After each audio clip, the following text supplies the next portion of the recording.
Step into realms where the heart takes flight, where strategy meets the edge of night. The Dungeons, Dragons, and Psychology Podcast. Prepare your mind. Now be our guest.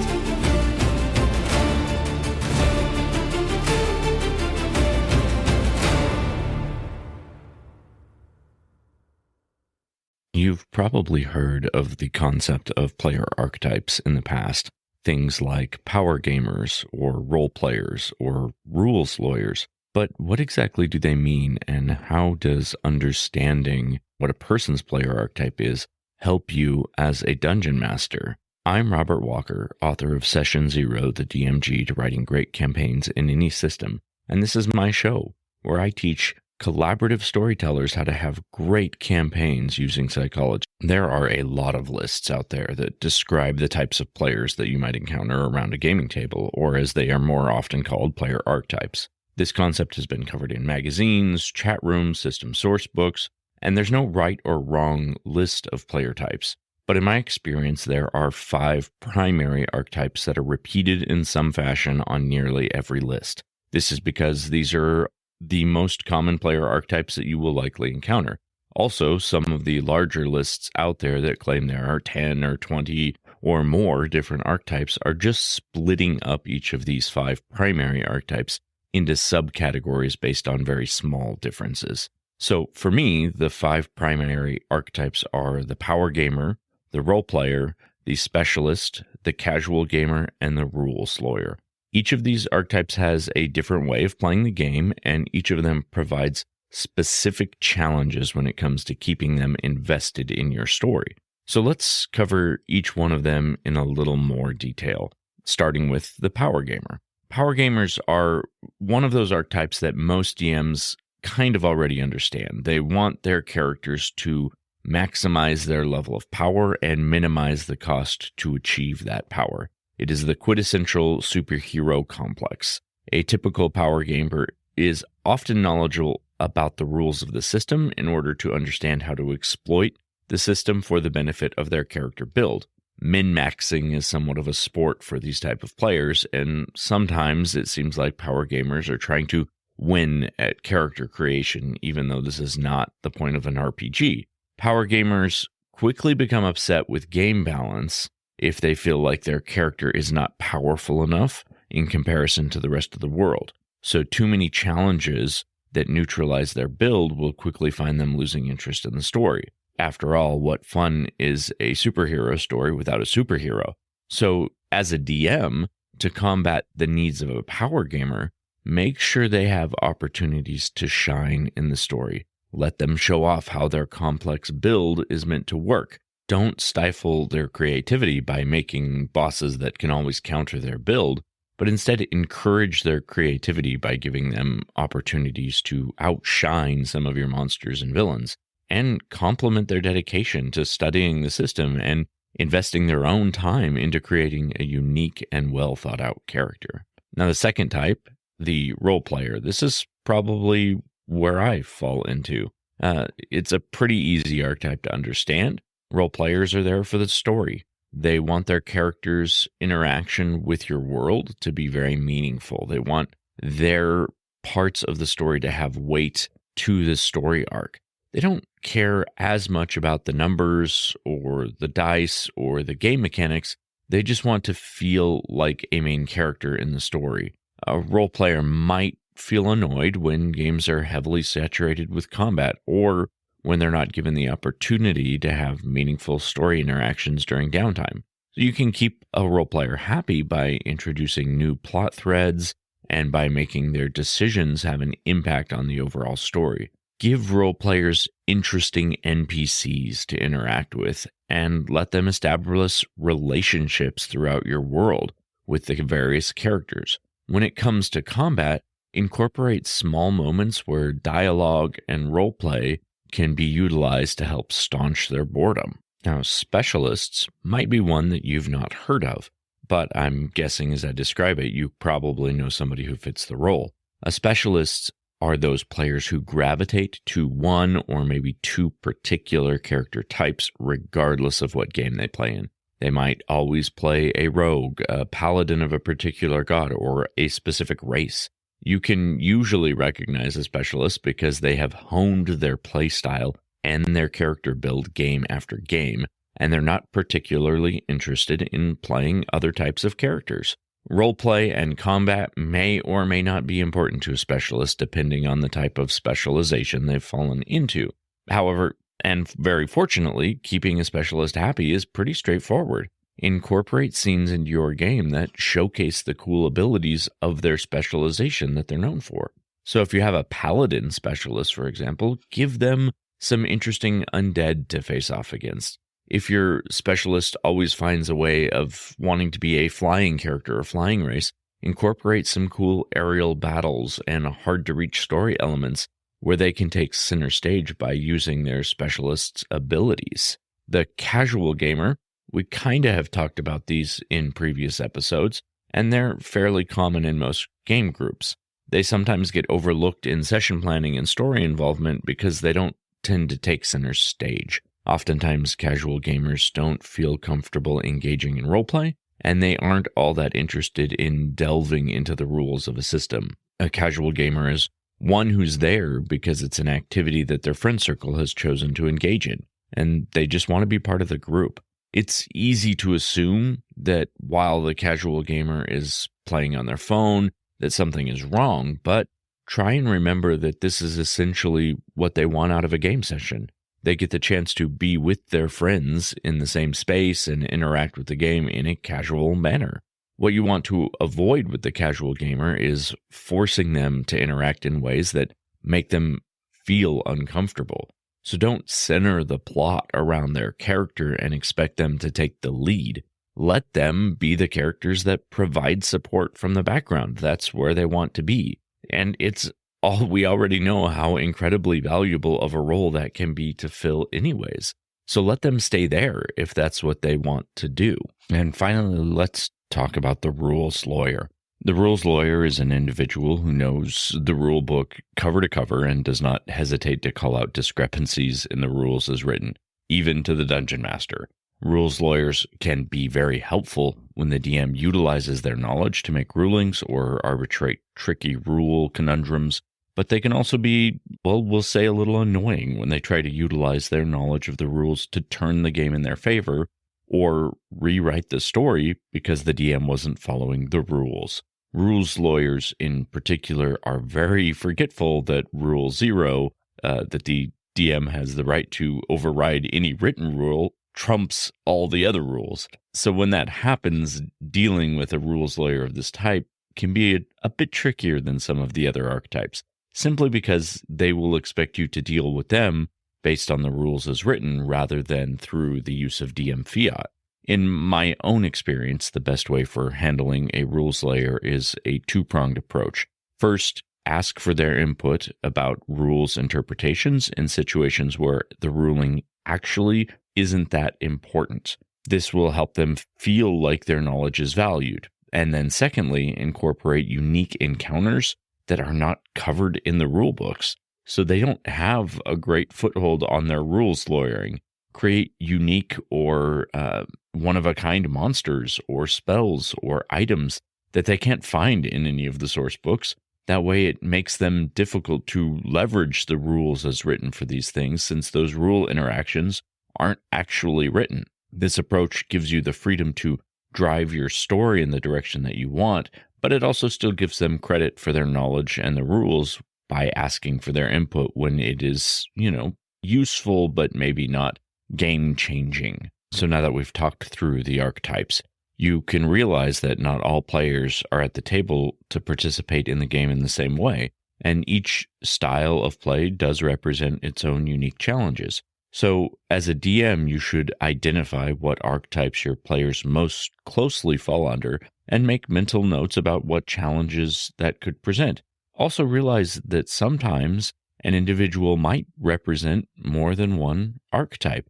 especially ones like the power gamer and the rules lawyer could be the same person. If somebody is a rules lawyer because they want to be able to power game and make their character as powerful as possible, and that's why they've learned the rules, they could present both sets of challenges, and you will have to deal with that accordingly. Plan ahead to mitigate each archetype's challenges with suggestions that I provided you here, and always remember not to make your players engage in your game in a manner that's going to make them uncomfortable. That will reduce their enjoyment, and it will reduce the immersion in your story. So just utilize the pieces of their archetypes that are going to help you invest them further into your story, make them more enmeshed in your world through the use of knowing what their archetypes are. Don't use this as a form of punishing them. I would never suggest that as a method of using or understanding player archetypes. So let's go ahead and head over to Tricks of the Trade. Today in Tricks, we're going to be talking all about incorporating elements that are going to help increase immersion for each of these player archetypes. So for power gamers, remember it's about the mechanics that make them shine. They want their characters to be optimized, keep them engaged, incorporate elements that give them the ability to shine in whatever it is that they like to power game in. So if they're a combat player, introduce challenging foes that require strategic thinking, but also give the power gamer a chance to show off those skills or get them unique magic items that cater to their playstyle. For example, a barbarian might appreciate a weapon that deals extra damage on a critical hit, or is activated a special ability while they're in rage. So something that specifically plays to that power gamer's type of character or type of play would be really useful. For a role player, remember it's about immersing themselves in the character's story. They want to explore the world. They want to interact with your NPCs. So to keep them engaged and get them more immersed in your story, incorporate elements that allow them to go deeper into their own character's backstory, as well as create NPCs that are connected to their past, or give them a chance to explore their motivations through quests that are centered on their character. You can also create opportunities for character development for them, things like moral dilemmas or personal challenges. For the specialist, those players who are focused on that one thing of the game, make sure to immerse them, incorporate elements that allow them to use their specialized skills as a benefit to the party. Give them the opportunity to create magical items or craft equipment, or use downtime for whatever it is they want to enhance their specialization in. And you can also introduce magic puzzles that require their specific knowledge or specialized ability to solve. With the casual gamers, again, remember, they're not as invested in the mechanics of the story. So to get them immersed, you want to introduce group challenges that require everyone around the table to work together, creating opportunities for downtime activities where they also have the ability to laugh and jest and engage in that casual environment as part of the story, so it draws them in, and they're getting the friend experience in the game, not just around the table. And you can also get them to share stories about their characters and engage in roleplay that feels a little more casual. That way they will not feel uncomfortable, but they would still feel like they're getting that casual hanging out with my friends element that they were looking for. Rules lawyers, again, they want to make sure that the rules are used properly, especially to the benefit of themselves. But to keep them immersed, incorporate elements that allow them to use that really deep knowledge as a benefit to the party. Encourage them to take on the role of a strategist or a tactician and help the party overcome difficult challenges. You can also give them a chance to shine by offering them puzzles and traps that require a very deep understanding of the rules, the way that the mechanics of the game interact. And that would give them a great opportunity to be the forefront and be immersed in your story, because their out-of-character knowledge is helping with in-character problems. Let's head on to our knowledge check. A literary name that you may or may not be familiar with is Joseph Campbell. In addition to articulating a now very well-known concept, the concept of the hero's journey, Joseph Campbell helped popularize the idea of character archetypes in literature. He did a work in 1949 called The Hero with a Thousand Faces, in which he applied the ideas of thinkers like Sir James George Frazer and Carl Jung, combining them with his own ideas to distill 8 character archetypes that can be found throughout the hero's journey. And the reason that I bring this up isn't to help you further understand your characters, your players' archetypes, but to help you understand the archetypes that can be beneficial for your NPCs. And I think this is a very important trope that you can incorporate, and a little bit of understanding of what Campbell was using will maybe help you as you develop NPCs for your players to interact with. So let's go through his 8 archetypes. I'll tell you what each one is as we go through and just give you a short description of what they are. So the first one is the hero character archetype. The hero is almost always the protagonist. It's a central character in the story, and the audience wants the hero to succeed. So this is where your PCs normally fall. They are that hero archetype. The next one is the mentor character archetype. The mentor is usually an old bearded man or an old wise woman who assists the hero by offering advice or assistance or some sort of a gift. They're typically older and wiser than the hero, but for some reason they need the hero to complete the adventure. So very good examples of this are Obi-Wan Kenobi, Morpheus, Dumbledore, Gandalf. Next we have the ally character archetype. The allies assist the hero on the adventure. The adventure might be too difficult without the help of an ally, and so they help the character succeed by providing something that they lack, such as knowledge or an extra pair of hands. Good examples of this in literature and film are Chewbacca, or Hermione, Watson for Sherlock Holmes, and Batman's Robin. The next is the Herald character archetype. The Herald is a character that something else, such as an item or event that signifies that something is about to change for the hero. This archetype appears at the beginning of an adventure, often to deliver a message, or they can show up and change the plotline partway through. So examples are R2-D2 with the message from Princess Leia, the messenger owl that delivers the Hogwarts letter to Harry Potter, or the letter to the ball, the invitation to the ball in the Cinderella story. Next, we have the shapeshifter archetype. The shapeshifter is a character that changes. It might not be a physical change, but it could be they shift between an ally and an enemy. For example, the character might start off seeming helping, and the character then later betrays the heroes. So the shapeshifter could be thought to be an enemy at first because of the way they behave or the way they act, but then they're later revealed to be an ally. So examples of this could be Han Solo or Severus Snape or Catwoman. Next is the Guardian character archetype, also called the Threshold Guardian. The Guardian is usually a character who stops the progress of the heroes on their adventure.